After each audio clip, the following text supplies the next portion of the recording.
बिस्मिल्लाहिर्रहमानिर्रहीम, अस्सलाम वालेकुम। कैसे हैं आप लोग? मैं हूं मोहम्मद तैयब।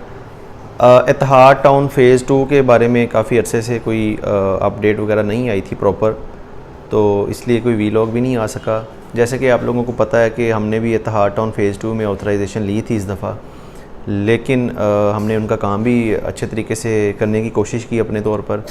उस वक़्त जब ऑन का रेट था और लोग ऑन पे पर्चियाँ ट्रेड कर रहे थे, तो हमने नहीं बेची थी कि अपने क्लाइंट्स को हम कंट्रोल रेट पर जो हैं वो प्रोडक्ट देना चाह रहे थे, लेकिन लोग ऑन के ऊपर बेच रहे थे। हमने क्लाइंट्स को भी मना किया था, आपको भी मना किया था, बहुत से लोगों को मना ही किया था कि आप ऑन पे बाइंग ना करें, कंट्रोल रेट पे हमेशा बाइंग किया करें।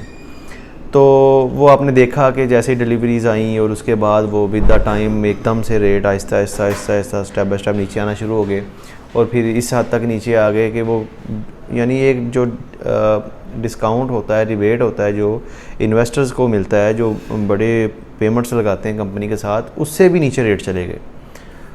तो उसमें बहुत से लोगों को नुकसान हो गया जिन लोगों ने ऑन की बाइंग की हुई थी। और अच्छा, इसमें इस दफ़ा डीलर जो था या उनका इन्वेस्टर था उसको भी नुकसान हुआ है। जैसे कि हम लोगों ने इनकी डील उठाई थी, तो हमने तो लेवल पे पीस इनके सेल कर दिए एक दफ़ा, लेकिन उसके बाद हमने जब रेट इसका दोबारा से एक दफ़ा ऑन पे गया थोड़ा सा, तो हमने फिर बाइंग की।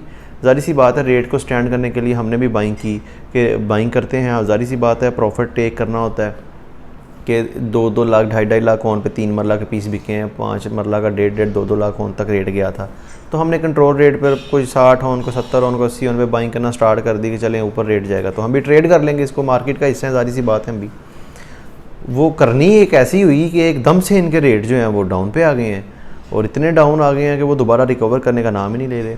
और आप यकीन करें, 5 मरला कमर्शियल 6 लाख 8 लाख 9 लाख ऑन की बाइंग है, और इस वक्त अगर पिछले कुछ दिनों पहले इसकी -9 -10 लाख का रेट चला गया था इसका, तो अभी भी तकरीबन यही रेट चल रहा है, -8 -9 लाख की आवाज़ें आ रही हैं, और कोई ख़रीदार कोई नहीं है इतना मार्केट में, पॉजिटिव रिस्पांस नहीं आ रहा। और ऊपर से इन्होंने सोने पे सुहागा ये कर दिया, सिवाय ये फॉर्म फाइलें दें, क्लाइंट अपने नाम पे बुकिंग करवाएं, इन्होंने वो इन्वेस्टमेंट फॉर्म की एक सूरत में वो एक निकाल दिया।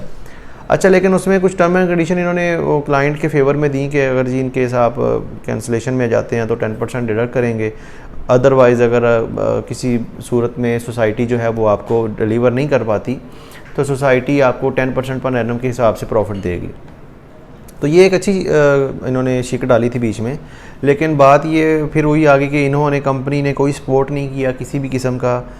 कंपनी ने ओवर सेलिंग कर दी बहुत ज़्यादा। कंपनी ने प्रॉमिस किया था कि एक लिमिट में जो मटेरियल है, माल है, प्रोडक्ट है वो देंगे, तो जब तक वो था तब तक इसका ऑन भी स्टैंड था। कंपनी ने दूसरे वाये के साथ माल जो है वो मार्केट में बेचना शुरू कर दिया, पैसे कमाने के चक्करों में या किस चक्करों में, वल्लाह आलम, एक असेसमेंट है मेरी, गलत भी हो सकती है। तो उस चक्कर में जो है वो डाउनफॉल इस पे आना शुरू हो गया। 3 मरला 5 मरला और कमर्शियल 4 मरला 5 मरला कमर्शियल, यानी बिल्कुल हर चीज़ जो है वो डेड हुई पड़ी है प्रोडक्ट इसकी। तो अब मरता क्या ना करता, वो हिसाब है कि वो जिस बंदे ने उनकी बाइंग की हुई है वो माइनसों में बेच के भी लाखों रुपए नुकसान करवा रहा है, और अगर नहीं वो बेचता तो रेट आए दिन और मज़ीद नीचे का जाता जा रहा है इसका। तो इस वजह से इत्तेहाद टाउन की है ना कोई समझ नहीं आ रही। बहरहाल मशवरा आपको यही है कि जितनी जल्दी हो सकता है इसमें से बाहर निकल आएँ। जहाँ पर आपको ये पिछले दिनों ने थोड़ा सा रेट चलाया था, तो बहुत से भाई उन्होंने बाद में कॉल्स करके पूछा यार वो क्या मामला चल रहा है। हालांकि जिन्होंने हमसे बाइंग करवाई है, अल्हम्दुलिल्लाह कोई एक बंदा भी नहीं ये बात कह सकता कि जिन्होंने हमसे कोई प्रोडक्ट लिया वो उनको नुकसान हुआ है। हमने उनको जैसे तैसे करके कम प्रॉफिट नहीं तो लेवलों पे उनको वाइंड अप करवा दिया। कोई एक बंदा, इंशाल्लाह मेरा ये चैलेंज है, कोई एक बंदा भी नहीं कह सकता कि उसने मेरे से बुकिंग करवाई और उसको नुकसान हो गया। प्रॉफिट नहीं तो कम से कम लेवल के ऊपर उनको एग्जिट करवा दिया, सेफली एग्जिट करवा दिया। अब वो बेशक नीचे से दोबारा बाइंग कर लें अपनी मर्ज़ी से, लेकिन मैं भाई किसी को नीचे की बाइंग का भी मशवरा नहीं अब दे रहा, क्योंकि कोई इसका सर नहीं है, कोई मुंह नहीं है, तो लिहाजा बचें। आजकल वैसे ही पता नहीं फ्रॉड का मौसम चल रहा है। थोड़े दिन पहले लिबर्टी लैंड की एक साइट विज़िट करवाने गया एक दोस्त को, तो मौका पर जाके देखा तो कुछ भी नहीं था। वल्लाह आलम उसके भी डाउनफॉल चल रहे हैं, काफ़ी रेट्स नीचे हैं, उसके लिए एक अलग वीलॉग बनाऊंगा मैं। तो अभी ये फ़िलहाल इत्तेहाद टाउन जो फ़ेज़ 2 है इसके बारे में सारी गुफ्तगू की जा रही है।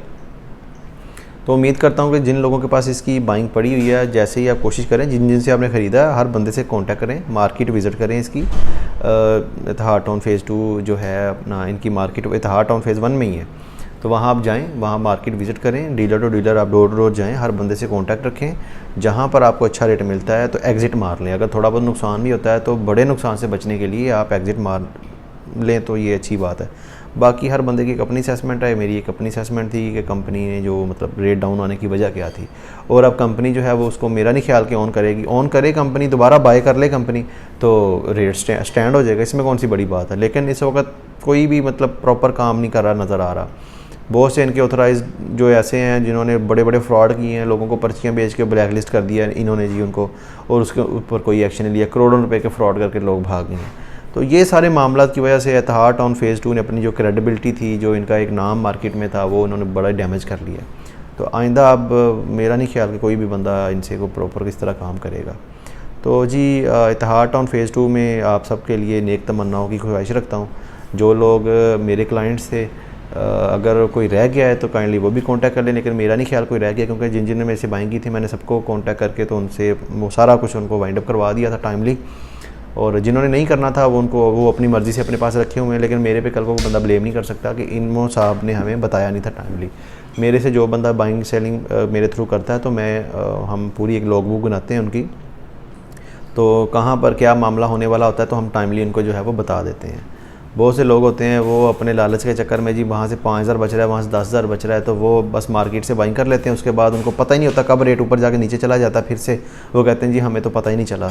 तो हमेशा से किसी अच्छे बंदे का इंतखाब करें जो आपको प्रॉफिट नहीं तो कम से कम नुकसान में भी ना आप जा सकें। आजकल का जो चल रहा है सीज़न, तो आप देखें हर जगह पर फ्रॉड ही फ्रॉड हो रहे हैं। विक्टोरिया सिटी आई है, वहाँ पर भी लोग रो रहे हैं, लिबर्टी लैंड में भी लोग रो रहे हैं, इत्तेहाद टाउन फेज़ 2 में भी लोग जो हैं वो रो रहे हैं। अब जैतून लाइफस्टाइल में आप देख लें वहाँ पर क्या हालात हुए पड़े हैं। वो तो ऑन ग्राउंड कुछ ना कुछ डेवलपमेंट भी कर रहे हैं, उसके बावजूद भी लोग रो रहे हैं। तो अल्लाह ताला करम फरमाए आप सब पे। अल्लाह हाफिज़।